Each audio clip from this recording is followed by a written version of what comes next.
Have you ever wondered what motivates someone to rob a bank? How do they plan and execute such a daring heist? In Argentina, a group of 4 armed robbers did just that, entering a bank and taking hostages. But how did they manage to pull it off? And what happened to them afterward? Join us as we delve into this thrilling tale of crime, punishment, and the mysteries that remain unsolved. Get ready for a jaw-dropping tale. In 2006, a group of armed robbers seized a bank in Argentina and took hostages. The police surrounded the building and negotiations began, but the robbers had an unusual demand. They wanted pizza. When the pizza arrived, the robbers suddenly went silent, leaving the police scratching their heads. In a daring move, the police stormed the bank only to find it completely empty, except for the hostages. The robbers had disappeared without a trace, taking with them a massive haul from the bank vault. The police were left baffled as there was no obvious way the robbers could have escaped. This was no ordinary bank heist. It was a brilliantly executed and complex operation carried out by 4 masterminds. Led by Fernando Araujo, the robbers left the police and the public in awe with their ingenuity and daring. The largest bank robbery in Argentina remains unsolved to this day, a true testament to the genius of these criminal masterminds. Meet the team behind this daring bank heist of the century: Sebastian, Beto, Luis, and the mysterious Doctor and Boy. But it all started with Fernando, a smoking artist with a wild idea. He didn't want the money. He wanted to create a masterpiece, the perfect bank robbery. And with his team of experts, they just might pull it off. But can they stay one step ahead of the law? Fernando's daily weed-induced walks around Buenos Aires were not as aimless as they seemed. In reality, he was meticulously scouting potential targets for the biggest bank heist in Argentina's history. And he found it. Banco Rio, a well-known bank located in an affluent neighborhood where the rich kept their most prized possessions. With his sights set, Fernando weighed his options. Option 1, enter the bank guns blazing, grab what they can, and make a quick exit. But the risk was high and the payoff low. Option 2, tunnel into the bank after hours, straight to the safe. But the bank's sophisticated alarm system made it a risky move. Fernando had a choice to make and the clock was ticking. Fernando knew he needed to take a big risk to get a big reward. With both options being equally difficult and risky, he opted for the second, tunneling into the safe after hours. But how would he do it? Rent a nearby warehouse and dig from underneath? That was until one day, on a reconnaissance tour, he stumbled upon a discovery that would change everything. As he walked the streets near the bank, he noticed a sewer opening every 10 meters. Curiosity led him to follow the openings until he reached the massive drainage outlet, located just 150 meters away from the bank. Could this be the key to his plan? Without hesitation, Fernando entered the sewer tunnel to explore his newfound opportunity. Fernando had an ambitious plan to pull off the biggest bank robbery in Argentina's history, but he knew he couldn't do it alone. That's when he turned to his friend Sebastian Polster, also known as the Engineer, for help. Sebastian was hesitant at first, knowing Fernando's love for art and cannabis, but he couldn't resist the allure of revenge against the banking system that had taken so much from his family. As they hatched their plan to tunnel into the bank's safe from the sewer tunnel beneath, Sebastian realized that this could be the opportunity to finally recover what was rightfully theirs. With their combined skill and determination, they were unstoppable. As they stood in the dark sewer tunnel, Fernando and Sebastian plotted their heist. Fernando was convinced that stealing from the bank was not unethical. After all, they were the villains in this equation. Sebastian, who had never considered a life of crime, found himself swayed by Fernando's argument and agreed to help. They meticulously calculated the location of the excavation, using measuring tapes to determine their distance from the surface. With covert photos of the bank's interior in hand, they scoped out the size and number of safety deposit boxes in the vault. But to get truly accurate numbers, they needed blueprints of the bank building, a task that would require some digging at the local municipality. Fernando needed experienced people and financial support for the operation, so he contacted the mysterious Doctor, who acted as a coordinator. The Doctor introduced them to Beto de la Torre, a man with criminal and weapons experience, who was willing to join them. Though Beto couldn't provide cash, he offered to sell his truck to fund the operation, making him the third main member of the gang. The Doctor remained unknown and acted only as a coordinator, not participating in the operation itself. They continued to meticulously plan and prepare, leaving nothing to chance. The tension was high as the day of the heist drew nearer. Would they be able to pull off the heist of the century? Or would their plan fall apart? Only time would tell. Fernando sought a fourth member for manual labor, and the doctor recommended Luis Solanas, also known as the Violet, a seasoned thief with a violent streak, but also skilled in deception. With blueprints of the bank building obtained by Luis, the gang made precise calculations for their tunnel. They gathered tools and started digging the tunnel, being careful not to make noise. Fernando drew up plans for a suit made of camping gear to hide their heat from thermal sensors, but he realized the idea was risky. He then came up with a new plan to use the tunnel as an escape route instead of an entry point, rendering the alarms useless. Fernando's group liked the idea of using the tunnel to exit instead of entering. Beto, a gangster, promised to provide weapons with a special feature that they kept secret. The project took a year to complete, including the construction of a dam to raise the water level for their rubber boats. They found several exits along the street in the opposite direction for their escape. They found a suitable sewer opening 200 meters away from the bank and decided to modify a cargo vehicle to align with it. Beto, the financier, provided the truck and they worked on it in a warehouse. Beto's wife entered, but he assured them she was trustworthy.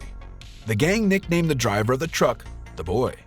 On January 13, 2006, a group of daring thieves entered the depths of a sewer tunnel with a mission: to crack open the impregnable bank vault and steal its treasures. With almost everything ready, they needed just one thing: a way to open hundreds of safe deposit boxes quickly. That's when engineer Sebastian stepped up with his revolutionary hydraulic tool, aptly named the Cannon. After meticulous planning and efforts, the stage was set and the heist was on. The tunnel led them to the bank vault, located on the lower floor of the building, about 200 meters away. The team opened a manhole and climbed up to their truck, ready to make their escape.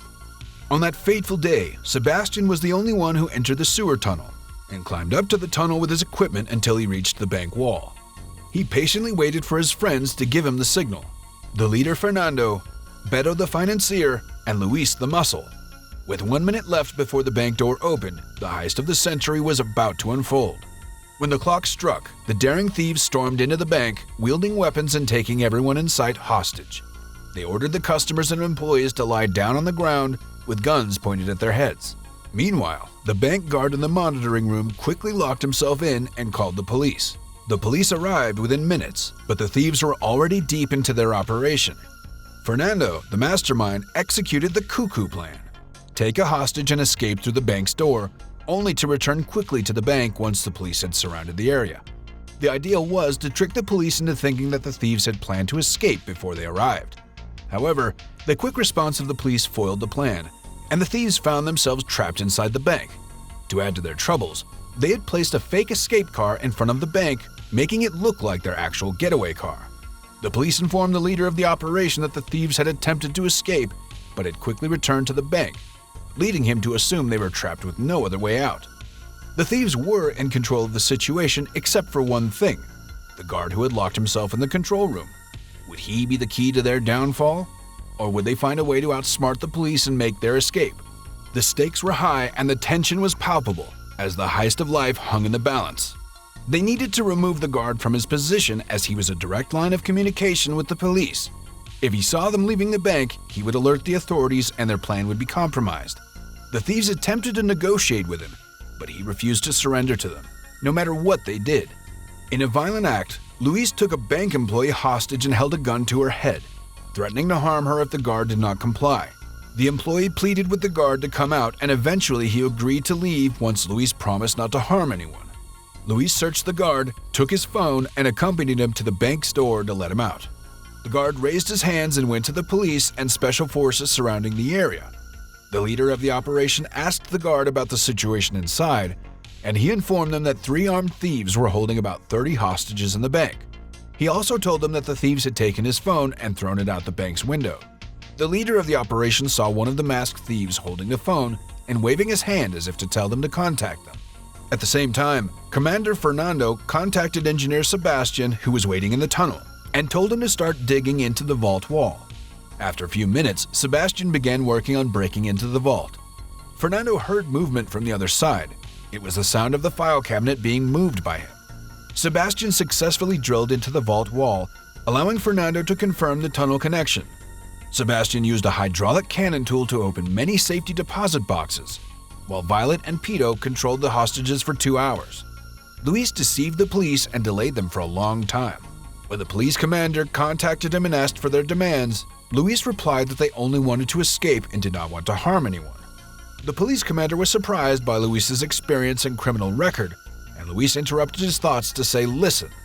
After getting out of prison for a 15-year sentence, Luis led a bank robbery where he was able to stall the police for 2 hours by using his experience to deceive them. He even pretended to be a lawyer to negotiate surrender terms. With the escape plan set in motion, Luis demanded authentic Italian pizzas from a distant restaurant to delay the police even more. He eventually cut off all communication with the police and threatened the hostages to lie face down while the loot was gathered and taken through a tunnel. Before leaving, they placed a device on the ground and their weapons on it, which will be explained later. After successfully escaping through the tunnel, the gang reached their safe house and watched the news, finding out that the police had not yet raided the bank. The police tried to contact Luis, but he did not answer, and they eventually raided the bank only to find the hostages lying on the ground and a fake bomb in front of them. The thieves had successfully escaped with the loot, leaving the police puzzled and defeated. A mountain of money, gold, and jewels was the prize for the biggest bank heist in Argentina's history. The loot was divided among the robbers, but one of them, Beto the financier, would soon lose his joy. His wife's betrayal led to a heated argument that would ultimately lead to his arrest. Beto never thought his own wife would turn on him, but her jealousy proved to be his downfall. Who knew that love could be such a dangerous game? There's one more twist you won't believe. Beto the financier was arrested but refused to rat out his accomplices. With help from his wife and phone tracking, the other criminals were caught. But what's shocking is how they managed to hold hostages and outsmart the police with fake weapons. This twist resulted in lighter sentences and early releases, despite the $19 million heist. However, the mystery remains unsolved, as most of the stolen loot was never found. There are speculations of a possible secret deal with authorities, or even bribes involved, but the truth behind the disappearance of the money remains unknown. The only known outcome is that the bank's customers were compensated by the bank and insurance companies for their loss. The bank robbery carried out by 4 armed robbers in Argentina was one of the largest in the country's history. The mastermind behind the operation, Beto, was ultimately caught and sentenced to 8 years in prison, while the others were released early due to good behavior. The use of fake weapons during the heist added a shocking twist to the story. While the majority of the stolen loot had not been recovered, the bank's customers were compensated for their losses. This incident serves as a reminder of the risks and consequences associated with such criminal activities.